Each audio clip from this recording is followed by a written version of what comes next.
Chase with the Chicago Knights. I want to talk to you about our 9-position hitting drill that we do.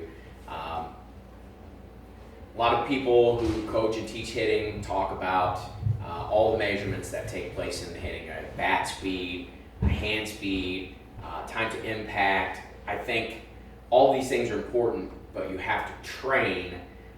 You've got to get stronger. There's a moment when your bat's as fast as it'll be, and the only way to make it faster is to get stronger or use a lighter bat.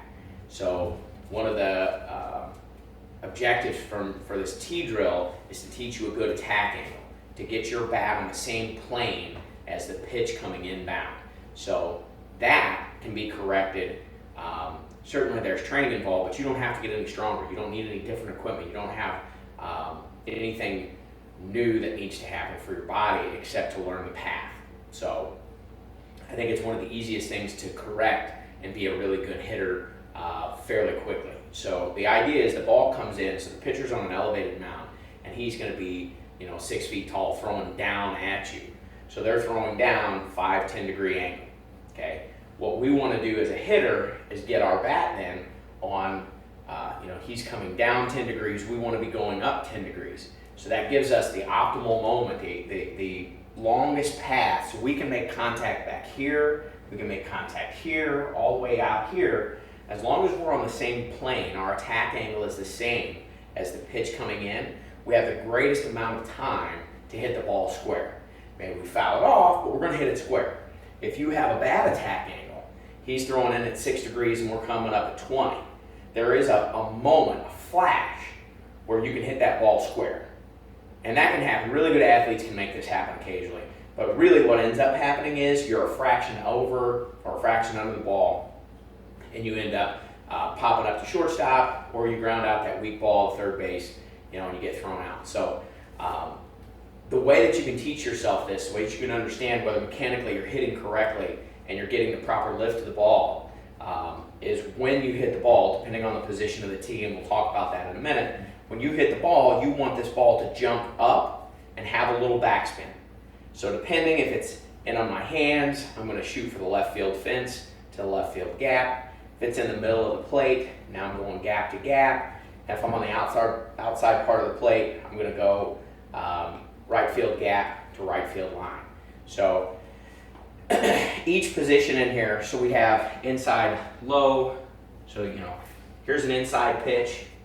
We want to meet all our inside pitches. We want to meet further out. So the closer it is to our body, the further out in front of the plate we want to get. So if this is our plate, we want to be 6 or 8 inches out in front of the plate here when we're making contact with the ball. So that's position 1. It's at its lowest. Then we're going to raise this up to about belt height. Okay. Then we're going to get this up to the top of our strike zone, wherever that might be. If you're 6 feet tall, it's maybe a little taller. I'm 5'8". That's the top of my strike zone. So it's 1, 2, 3.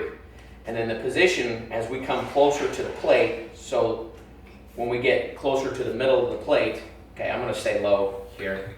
I want this ball, really, I want to be meeting the ball just as it's getting to the plate, okay? And that's the same thing, low, middle, high. And then as we get outside, you'll start to learn, don't make an adjustment to your feet. We should always be able to hit, the thick part of our bat should be on the outside of this corner. I see a lot of hitters stand too far away here, and they give up that outside third of the plate. That low outside strike has been a strike since you were 6 years old, and it's going to be a strike when you're 60 years old. It's never going to change. It may or may not be a strike, but it will always be called a strike. So we have to hit that ball. So when we line up, we don't just want to line up so that the end of our bat is even with the end of the plate. We actually want to give ourselves a little bit of room. We want to be able to hit this. Current hitter right now, Anthony Rizzo is a really good example of this. This guy crowds the plate. I'm not telling you to crowd the plate, but you have to be close enough to the plate that you can cover the outside third down in that low part of the strike zone. You also have to understand you need to attack the ball out in front of the plate on those pitches that are inside. That's why he's so dangerous. You can't throw the ball around the plate without him hitting it. If a hitter's so far out that they can't reach that outside or they have to be extended, they lose all their power here. So the takeaway is make sure you've got a few inches, 2-3 inches over for this outside corner when we're making contact with this ball. The other thing we got to understand is we don't want to reach out and get around this ball and loop it, because that's only going to decrease our power, okay? So when this ball is outside, we let it travel. And as you start to hit a few of these and really start to see this, I'll hit as deep as, almost at the catcher's glove as I'm starting to release the barrel head. And what'll happen is I'll be dead right field. And that's really what you're looking for. So the thought here is get on plane, stay on plane, okay? Balls that are close to my hands, I have to attack further out, all right? We try to teach, not so much balls and strikes, but balls we can hit, okay? Now maybe that's a fist on the inside of the plate, and it is a ball, but that doesn't mean we shouldn't go get it. If we can put good wood on a ball, that's what we're trying to do. So the closer to our hands, the further out, okay? The further away from our hands, the more we can let the ball travel. So 10 or 15 from each position ought to give you 90 or 100 cuts. And you want to do this with some thought. You really want to concentrate and really be considerate of, is the ball going straight into the net? Because a lot of kids do that and they think that's a line drive. It's not. That's a hard ground ball. When it's 90 feet away, that's just a hard ground ball, okay? And we get thrown out by those. So I don't know if I talk about this statistic yet, but 2 fly balls out of 10 get down for a base hit. 3 ground balls get down for a base hit. When you hit a line drive, it's 7 out of 10. So it's not just kind of better, it's significantly better, right? It's 2 times, 2.5 times better, almost 3 times better in some instances as a hitter. So line drives are our objective. And the way that we can tell this line drive is happening is when we line ourselves up and we hit, and I'll take a few here. We want to see the ball not just go here. Now I'm indoors, so I'm going to hit middle on the plate. So I'm looking for, this is my left and right field gap. Okay, so I'm looking for anywhere here to here, right? And anywhere elevated in this spot right here. So I want to be in this area. That means my ball is traveling up with a little backspin, and I got a good proper attack plane. So I'm going to set this up, so give me a sec here. Spin my plate around. I want to meet the ball right at the plate here, okay? Something else when we're hitting off the tee, remember I talked about lining up so my feet are tight to the barrel, tight to the plate, so my barrel is hanging over a little bit here. I'm going to meet the ball even with the plate. I actually line up right off this back corner here.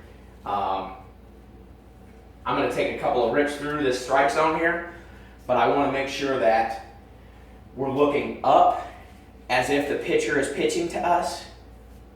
So I'm going to load, he's pitching, okay, I load, I track down just like he's throwing me a pitch, and then I'm going to release my hips and my hands, and I'm going to drive through the ball, okay?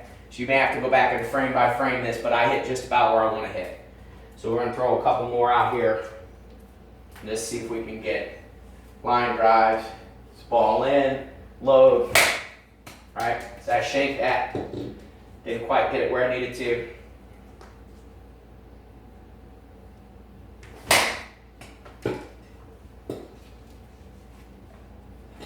Make a correction in my stance here. There. So then I'm back, gap to gap. I was too far up on the plate.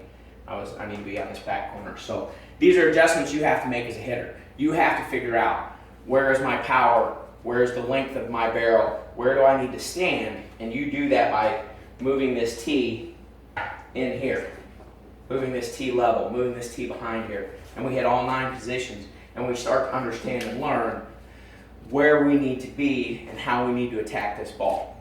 So for those of you that are Chicago Knights, certainly if you have questions, see me at practice, talk to me.